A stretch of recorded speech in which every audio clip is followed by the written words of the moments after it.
Hi my dear lovely viewers, welcome to Radhika లేఖ. ఈరోజు మనము కూకట్పల్లి మాస్క్ గాల్ ఏ హైదరాబాద్ స్ట్రీట్ లవ్ స్టోరీ అనే 43 మరియు 44వ ఎపిసోడ్లోకి వెళ్ళిపోదామా? అర్జున్, శ్రావ్య అలా మాట్లాడుకుంటూ నిద్రపోయారు. అమీర్పేట లాడ్జ్లో ఉదయం వెలుతురు కర్టన్ గుండా మెల్లగా లోపలికి చొరబడుతూ శ్రావ్య కంటి మీద పడింది.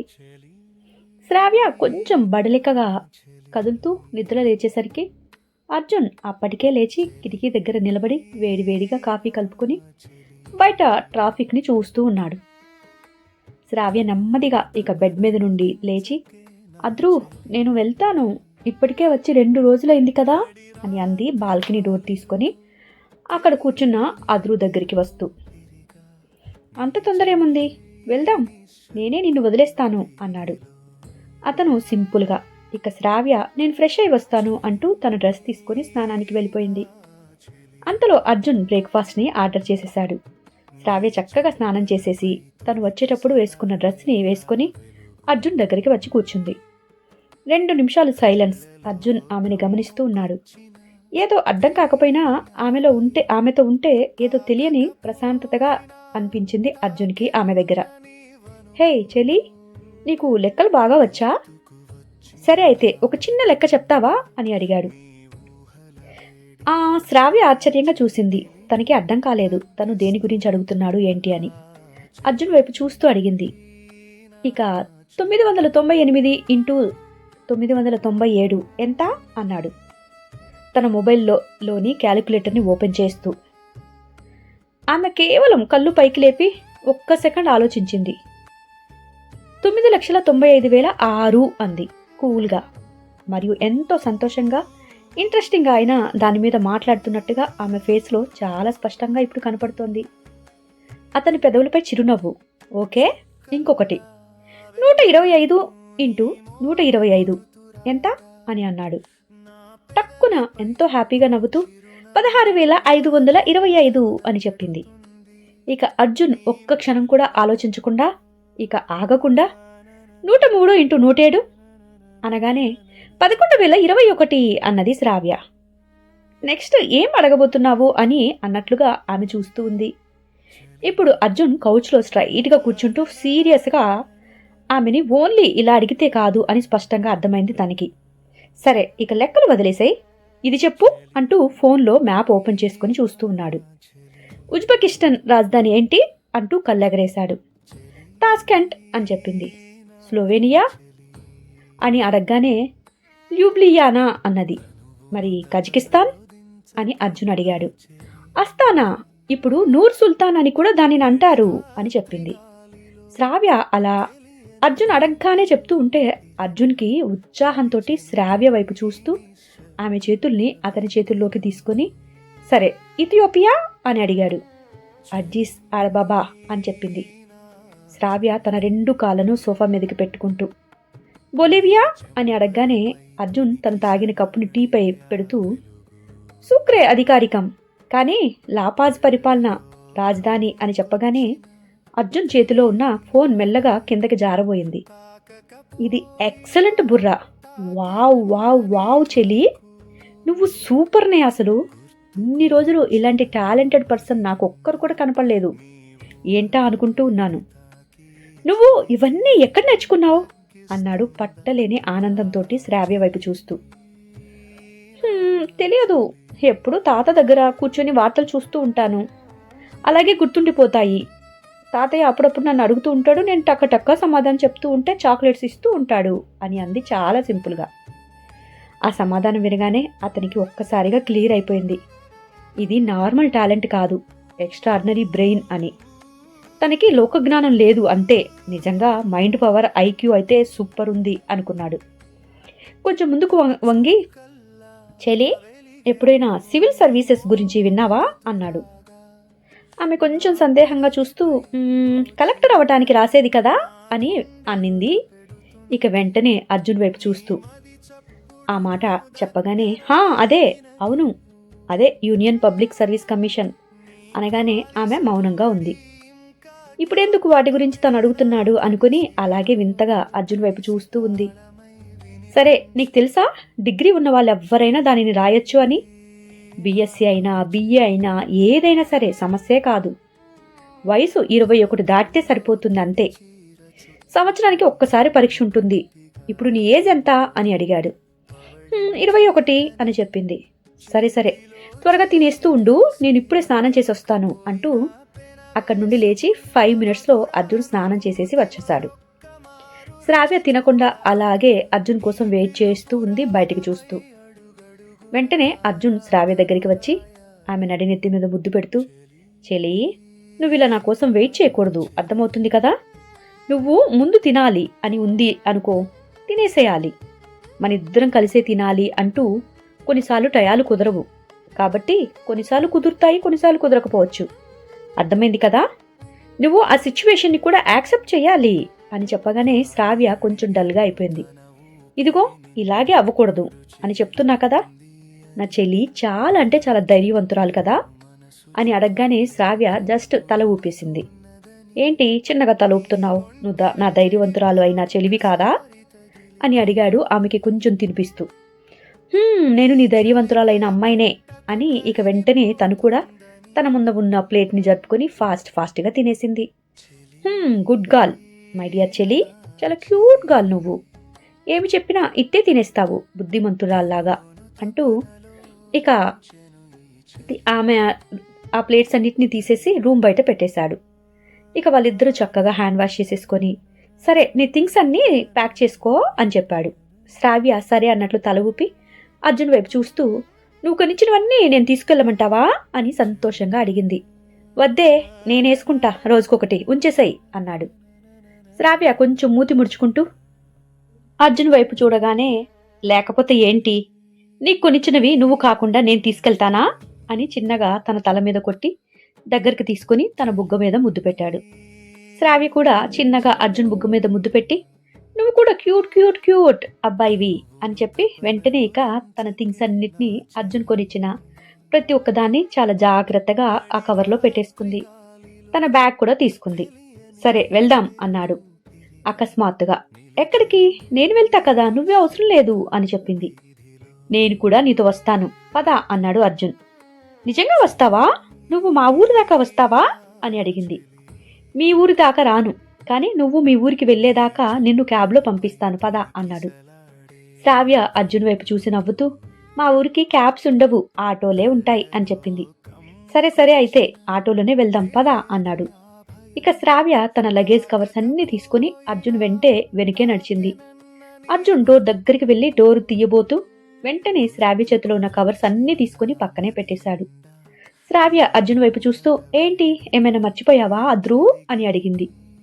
అర్జున్ శ్రావ్య వైపు చూస్తూ, అవును మర్చిపోయాను, నిన్ను ఇక వారం రోజులు చూడను కదా, అప్పటిదాకా నువ్వు నాకు గుర్తుండిపోవాలి కదా, ఇంకొకసారి నాకు నిన్ను ముద్దు పెట్టుకోవాలనిపిస్తుంది అన్నాడు శ్రావ్య వైపు చూస్తూ దగ్గరికి వస్తూ. ఇక అలా అంటూనే వెంటనే ఆమెను గట్టిగా కౌగిలించేసుకున్నాడు. ఆమె వీపునంతా నిమిరేస్తూ ఆమె పెదవుల్ని తన పెదవుల్లోకి తీసుకుంటూ ఎంతో సంతోషంతో ఆమెలో లీనమైపోతున్నాడు. శ్రావ్య కూడా కళ్ళు మూసుకొని అర్జున్ భుజాల చుట్టూ తన చేతిని వేసి నొక్కి పట్టి అలాగే అర్జున్ అందించే తీపి ముద్దుని ఆస్వాదిస్తూ ఉంది. వెంటనే అర్జున్ తన చేతుల్ని ఆమె నడుం మీదకి కొంచెం కొంచెం పైకి పోనిస్తూ, అబ్బా నాకు వీటిని చూస్తుంటే గట్టిగా పట్టుకొని కొరకాలనిపిస్తోంది అన్నాడు. వెంటనే శ్రావ్య అర్జున్ని కొంచెం పక్కకి జరిపేసింది. ఏంటి ఏమైంది? వీడు సిగ్గు లేకుండా వెళ్ళేటప్పుడు కూడా నాతో ఇలా బిహేవ్ చేస్తున్నాడు అని అనుకుంటున్నావా అన్నాడు అర్జున్ గిల్టీగా ఫీల్ అవుతూ శ్రావ్య వైపు చూసి. శ్రావ్య కాదు అని తల ఊపింది.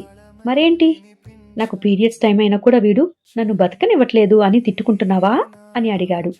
శ్రావ్య వైపు ఇంకా కోపంగా చూస్తుందేమో అనుకొని అని తల ఊపుతూ శ్రావ్య వెంటనే తన డ్రెస్ తీసేసి పక్కకు పెడుతూ నిలబడింది. తన 2 చేతులు చాపి, రా కొరకు, నీకేం కావాలంటే అది చేసేసుకో అంటూ చెప్పింది. నాకు తెలుసు నువ్వెప్పుడు ఇక్కడే నన్ను ముద్దు పెట్టుకోవాలి అనుకుంటున్నావు అంటూ అర్జున్ వైపు చూసింది. పూర్తి సమ్మతాన్ని చూపిస్తూ చెప్పేసింది. అర్జున్ ఒక్కసారిగా షాక్ అయిపోయాడు. ఏంటి, నేను జస్ట్ అడగగానే తను ఇంత క్యాజువల్గా యాక్సెప్ట్ చేసేసింది నన్ను, నేనంటే ఎందుకే అంత పిచ్చి తనకి అని అనుకున్నాడు. ఇక అర్జున్ తనని అలా మనసులో అనుకుంటూ ఉండగా శ్రావ్య అలాగే చూస్తూ ఉండిపోయింది. ఇక 43వ ఎపిసోడ్ అయిపోయింది. ఈ రూమ్ దాటి వాళ్ళని పంపించవా అని నన్ను తిట్టుకుంటున్నారా? సరే, ఒకసారి పంపించేస్తే పాపం మరలా రావటానికి ఎన్ని రోజులు పడుతుందో తెలుసా? పాపం వాళ్ళకి కొంచెం ప్రైవసీ ఇప్పుడే కదా దొరుకుతోంది. ఓకే, నెక్స్ట్ ఎపిసోడ్లోకి వెళ్ళిపోదామా? 44 ఎపిసోడ్. వెంటనే అర్జున్ నవ్వుతూ తన కళ్ళను చిన్నగా చేస్తూ, హే, ఎందుకే ఇలా పిచ్చెక్కిస్తున్నావు అంటూ అమాంతం శ్రావ్య దగ్గరికి వచ్చేశాడు. ఆమె హృదయాల మధ్యలో గట్టిగా ముద్దు పెడుతూ, వాడి మీసంతోటి తడిమేస్తూ ఆమె బ్రాని కొంచెం చిన్నగా సైడ్కి అంటూ గట్టిగా ముద్దు పెట్టేశాడు. వెంటనే అలాగే ఆమెని చిన్నగా వెనక్కి లాక్కుంటూ తను వెళ్ళి బెడ్ మీద కూర్చున్నాడు. శ్రావ్యని దగ్గరగా లాక్కుంటూ అతని 2 కాళ్ళ మధ్యలో శ్రావ్యని నిలబెడుతూ వాడి తలని కొంచెం పైకెత్తి ఆమె అందమంతా అమాంతం తాగేయాలి అన్నట్లుగా ఆత్రంగా ఆమెని తడిమేస్తూ ఉన్నాడు అర్జున్. ఇక ఎంతకీ వాడి దాహం తీరటం లేదు. ఇక దాహం తీరేది కాదు అని వాడికి అనిపించటంతో ఒక్కసారిగా గట్టిగా ముద్దు పెడుతూ, చెలి, నిజంగా చెప్పాలి అంటే నాకిప్పుడు నిన్ను పంపించాలి అని అస్సలు అనిపించటం లేదు. కానీ మన బ్రెయిన్ని మనం కంట్రోల్ చేసుకోవాలి కదా అంటూ కొంచెం తనని పక్కకి జరుపుతూ గట్టిగా ఆమె పెదవి మీద మరొక ముద్దు పెట్టేసి, సరే అయితే నెక్స్ట్ వీక్ నిజంగా చాలా అంటే చాలా పీక్స్లోకి వెళ్ళిపోవాలి నేను నీతోటి అన్నాడు. శ్రావి కూడా అతని వైపు చూస్తూ అని చెప్పగానే, నీకు వద్దా అన్నాడు. శ్రావ్య, నాకు కూడా కావాలి. నువ్వు నా శరీరంతో ఎంత సుఖపడితే నేను అంత హ్యాపీ ఫీల్ అవుతాను. నువ్వు నా దగ్గర ఎంత సంతోషాన్ని అనుభవిస్తే నేను ఇంకా అంతకంటే ఎక్కువ అనుభవిస్తాను అని చెప్పింది. ఎందుకే నేను అంతగా నచ్చాను నీకు అని అడిగాడు అర్జున్ ఆమె వైపు చూస్తూ, ఆమె జుట్టుని సరిచేస్తూ. శ్రావ్య అర్జున్ వైపు చూస్తూ, తెలియదు, కానీ నిజంగా బాగా నచ్చావు. ఎంత అంటే అసలు జీవితం అంతా నీకోసమే బతకాలి అన్నంతగా నచ్చేశావు అని చెప్పగానే, సరే సరే, నీకేం కావాలి చెప్పు, ఏం కావాలంటే అది నేను నెక్స్ట్ టైం వచ్చేటప్పుడు తెస్తాను అని అన్నాడు. నాకేమి వద్దు, నాకు నువ్వు ఒక్కడివే చాలు. నిజానికి నేను అడిగితే అన్నీ మా అమ్మమ్మ తెచ్చిస్తుంది, కానీ నేనే అడగను. నాకు అన్నీ ఇవ్వటానికి మా అమ్మమ్మ తాత ఉన్నారు అద్రు అని చెప్పింది. అర్జున్ అలాగే చూస్తూ ఉండిపోయాడు. కానీ నాకు లేనిది నా దగ్గర సంతృప్తిగా పడుకునే మగాడే, అది కూడా నేను ఇష్టపడేవాడు. ఇప్పుడు నువ్వు నాకు ఇష్టం అయ్యావు కదా, నాకు అదొక్కటే ఇవ్వు చాలు, నువ్వు అదొక్కటే ఇస్తే చాలు అని చాలా అంటే చాలా ఇన్నోసెంట్గా ఫేస్ పెడుతూ అర్జున్ వైపు చూసి అడిగింది. ఏంటే ఇంత మొహమాటం లేకుండా డైరెక్ట్గా అడిగేస్తున్నావు? నిజంగా నేను అంత నచ్చానా అన్నాడు ఆమె కళ్ళల్లోకి చూస్తూ. నిజంగా చాలా నచ్చావు. చెప్పాను కదా, నాకు నీతో పడుకోవటం అంటే చాలా ఇష్టం. నేను తప్పకుండా వచ్చే వారం వస్తాను, నువ్వు తప్పకుండా వస్తావు కదా అంటూ కొంచెం దిగులుగా అడిగింది. వస్తాను చెలి, తప్పకుండా వస్తాను. కానీ మరొక చిన్న మాట, ఏదైనా నాకు అర్జెంట్ వర్క్ వచ్చి నేను రాలేకపోయినప్పుడు నువ్వు నిజంగా అస్సలు ఫీల్ అవ్వకూడదు అంటూ ఆమె 2 చేతుల్ని అతని నడుము చుట్టూ వేయించుకొని ఆమె భుజాల్ని తడుముతూ ఆమె ముఖం నిండా ముద్దులు పెట్టేశాడు. వచ్చే వారం కోసం నేను ఎదురు చూస్తూ ఉంటాను, కానీ నువ్వు ప్లీజ్ అస్సలు రాకుండా ఉండేలాగా టైం ఉంటుంది అని అస్సలు అనుకోకు. మనసులో నువ్వు గట్టిగా నా దగ్గరికి రావాలి అని అనుకో అని శ్రావ్య కూడా అతని ఛాతీ మీద ముద్దు పెడుతూ దగ్గరగా ఉండిపోయింది. సరే సరే పద, ఇక వెళ్దాం. నీ దగ్గరుంటే నాకు ఇంకా ఏదేదో చేసేయాలనిపిస్తుంది అంటూ పక్కనే ఉన్న డ్రెస్ని తీసుకొచ్చి శ్రావ్యకి ఇచ్చాడు. శ్రావ్య దానిని తీసుకుని జాగ్రత్తగా వేసుకుంటూ ఉంటే ఇక వెంటనే తను శ్రావ్య డ్రెస్లో నుండి కొంచెం బ్రా బయటికి కనపడుతుంటే సరిచేసి గట్టిగా ఒక ముద్దు మెడ మీద పెడుతూ ఆమెను దగ్గరికి తీసుకుంటూ పదా అంటూ బయటికి నడిచాడు. శ్రావ్య అర్జున్ డోర్ లాక్ చేసి లోపల తన హ్యాండ్ బ్యాగ్లో నుంచి మాస్క్ తీసుకుని పెట్టుకుంటూ ఉంది. ఇక కిందకి ఇద్దరు వెళ్ళగానే అక్కడ లాడ్జికి సంబంధించిన బిల్స్ అన్నీ కట్టేశారు. పొద్దున్నే డ్యూటీలో వేరో అబ్బాయి ఉన్నాడు కాబట్టి నైట్ అతను లేడు. శ్రావ్య ఆ కౌంటర్ దగ్గర ఉన్న అబ్బాయి వైపు చూస్తూ, అన్నా, నైట్ ఉన్న అన్న ఉంటాడు కదా, ఆ అన్నకి నేను స్పెషల్గా థ్యాంక్ యూ చెప్పానని చెప్పు అని చెప్పింది. అతను అమ్మాయి వైపు ఒకలా చూస్తూ, మీ పేరేంటి, అతనికి ఏమని చెప్పాలి నేను మ్యామ్ అని అడిగాడు. 501 మాస్క్ గాలని చెప్పండి అని అంది శ్రావ్య అబ్బాయి వైపు చూస్తూ. ఇక అతను సరే మేడం అంటూ ఆమె వైపు చూసి నవ్వుతూ అర్జున్ దగ్గర పేమెంట్ తీసేసుకుని బిల్స్ ఇచ్చేశాడు. ఇక అర్జున్ క్యాబ్ బుక్ చేస్తుంటే, అద్రు వద్దు, ఆటోలో వెళ్ళిపోదాం, నేను వెళ్తా కదా అని అంది. పర్లేదు, బయట చాలా ఎండగా ఉంది కదా, నేను క్యాబ్లో తీసుకెళ్తానులే అని క్యాబ్ బుక్ చేశాడు అర్జున్. ఇక 2 మినిట్స్లో క్యాబ్ రాగానే ఇద్దరు క్యాబ్ ఎక్కేశారు. శ్రావ్యకు కొంచెం దిగులుగా ఉంది అర్జున్ని వదిలి వెళ్ళటం. ఒక్కసారిగా తను బయటికి వెళ్తే మరలా తనని కలుస్తానో లేదో అనేది కూడా 100% శ్రావ్యకి గ్యారెంటీ కూడా లేదు. వెంటనే తను దిగులుతో అలాగే కూర్చుంటూ బయటికి చూస్తూ ఉంది. అర్జున్ ఆమె వైపు చూసి శ్రావ్య చేతిని తన చేతిలోకి తీసుకొని, నువ్వేమీ ఫీల్ అవ్వకు, మరొకసారి నన్ను కలవగలనా లేదా అని. నేను నీకు చెప్పాను కదా, నీకోసం ఎప్పటికీ తోడుగా ఉంటాను. కాకపోతే ఎప్పటికీ ఇలా మనిద్దరం అలా ఉండకపోవచ్చు, కానీ నేను నీకు తోడు అయితే ఉంటాను అని చెప్తూ చెలి నా చెలి తనువును తపనలో దించకే నా చెలి నడి రాత్రి గాలిలో తెలియని నీ పెరుగు పిరిగా నిలిచెనులే ఈ నిశ్శబ్ద వీధిలో చెలి నా చెలి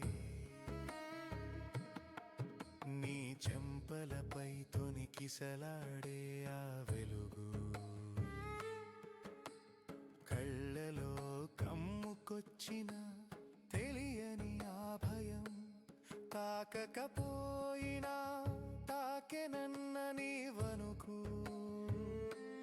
గుర్తుకు వచ్చిన నా మది నిండా నీ ఊహల వేడి తాకి చెలిగిలిని తగ్గిస్తుందా చెలి నా చెలి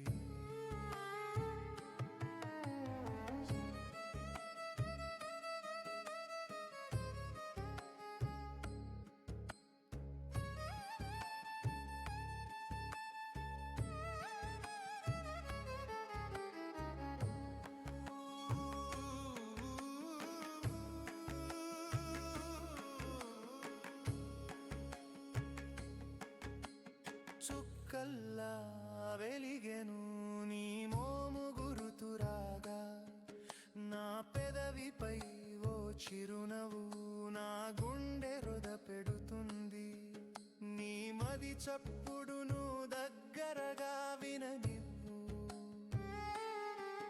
నీ కాలి సవ్వడి ఇంకా జ్ఞాపకమే నా మగసిరిలో తడిసి తాళమై వినిపించావు చెలి నా చెలి తలపుల్లో తడి చీర చుట్టుకొని నిన్ను గట్టిగా అదుముకొని పవళించాలని చేతిలో చెయ్యి వేసి నడవకపోయినా పెన వేసుకున్న మధురానుభూతి మరొక్క మారు రుచి చూడాలని నీ పిలుపు రాగమై అడుగడుగున నారాతను రాయాలని చెలి నా చెలి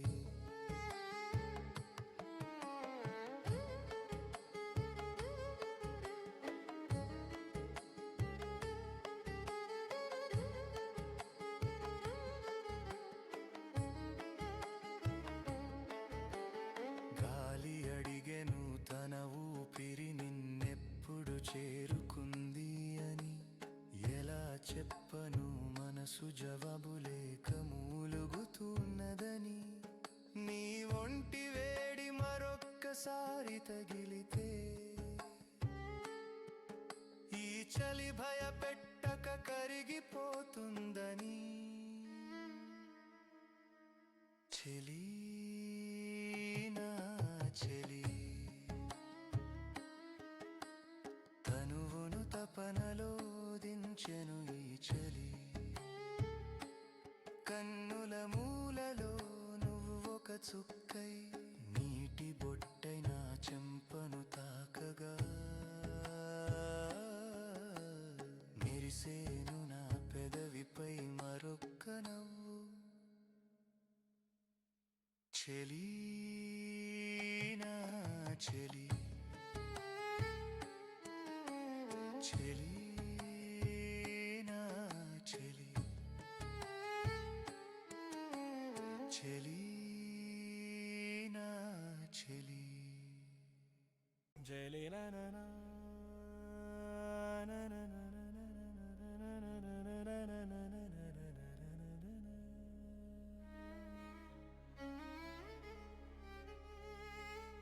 చలి నా నా నా నా నా నా నా నా నా చలి నా చలి చలి నా చలి తనువును తపనలో దించకే నా చలి నడి రాత్రి గాలిలో తెలియని నీ పెరుగు తిరిగా నిలిచెనులే ఈ నిశ్శబ్ద వీధిలో చలి నా చలి నీ చెంపలపై తొనికిసలాడే ఆ వెలుగు కళ్ళలో కమ్ముకొచ్చిన